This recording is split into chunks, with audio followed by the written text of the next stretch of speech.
Dan Williams, Survive Outdoors, where we do wilderness medicine presentations, how to stay safe in the outdoors, how to prevent from getting injured. If you do get injured, we talk about what kind of treatment and get you back fast. We also do some gear reviews. Today we're going to talk about 5 habits you need to get into if you're backpacking or camping. The first one really has to do with either being old, like me, or if you have a bad back and you still want to hike and camp and throw your backpack on.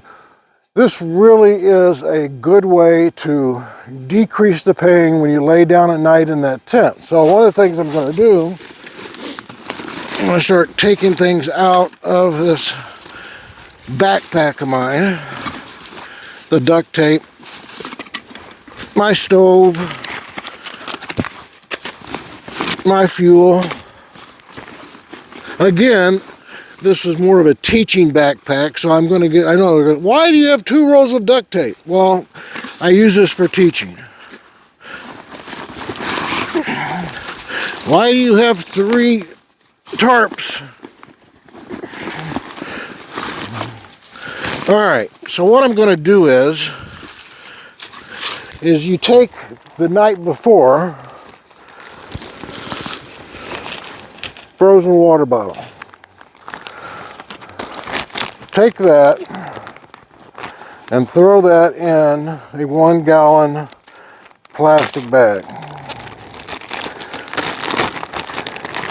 And you can zip that up, and you're going to put that in the very bottom of your pack, and you're going to have another one. And it depends on the size of your pack, but you really, yes, I know this is going to add weight.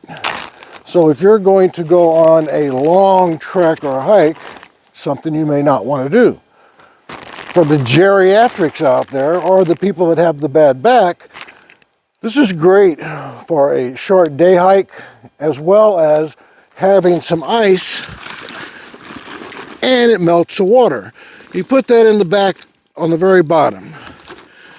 You take this pack, and you're going to put it on, and now you have a continuous ice pack on your lower lumbar area and your probably lower thoracic, if I can get it on, and that falls directly on my lower lumbar, right there. And let me tell you, this works.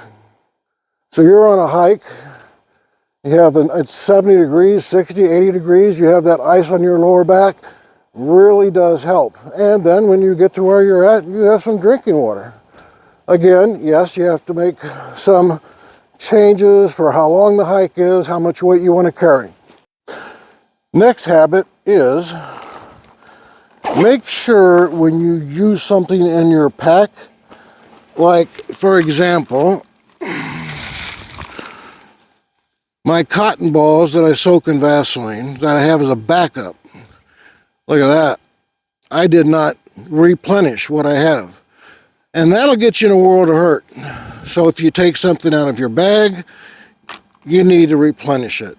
Habit number 2 you need to get into.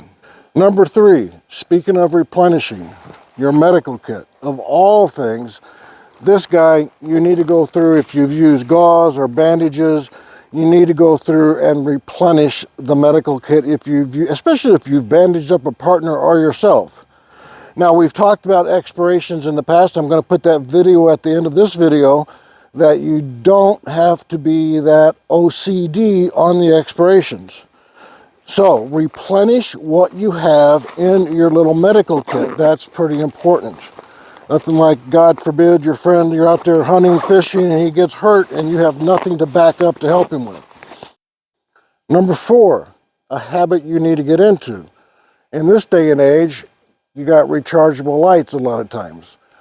I'm used to and do like batteries. I like the AA, the AAA, but I also have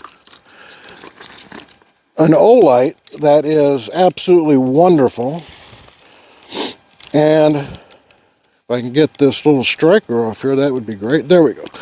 So the O-light. Most of the O-lights over the last few years come with this magnetic charger. Make sure the night before you have this charged up. I know 2 years ago I went bow hunting and I did not have this thing charged.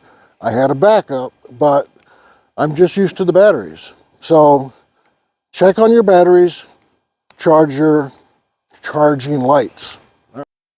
The fifth habit I want you guys to get into is have a mosquito and tick repellent with you.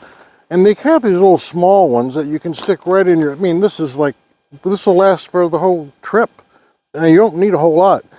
Again, we're going to go through this briefly. DEET, diethylbutylamide, which is an off. Then Cutter brand makes my favorite, and that has picaridin in it. And that's the one they developed in Australia. There's no scent. In my opinion, it's safer. And then you have, lemon eucalyptus, and you have others. But by far, Cutter picaridin is definitely repels ticks and mosquitoes. Now, if you really want to kill those ticks, then get permethrin. But the point is replenish if you don't have it. And just last year, I was in a very bad situation. My buddy and I were hiking and we got nailed bad with mosquitoes. So, don't forget to replenish your mosquito repellent. Hey guys, have you ever forgot something on the trail? Did you forget to replenish something? God forbid, did you get hurt? Throw something down in the comments. I'd love to hear about your brief story. That would be helpful. Hey, don't forget, keep your eyes on the rise and your face to the wind. I'll see you guys next time.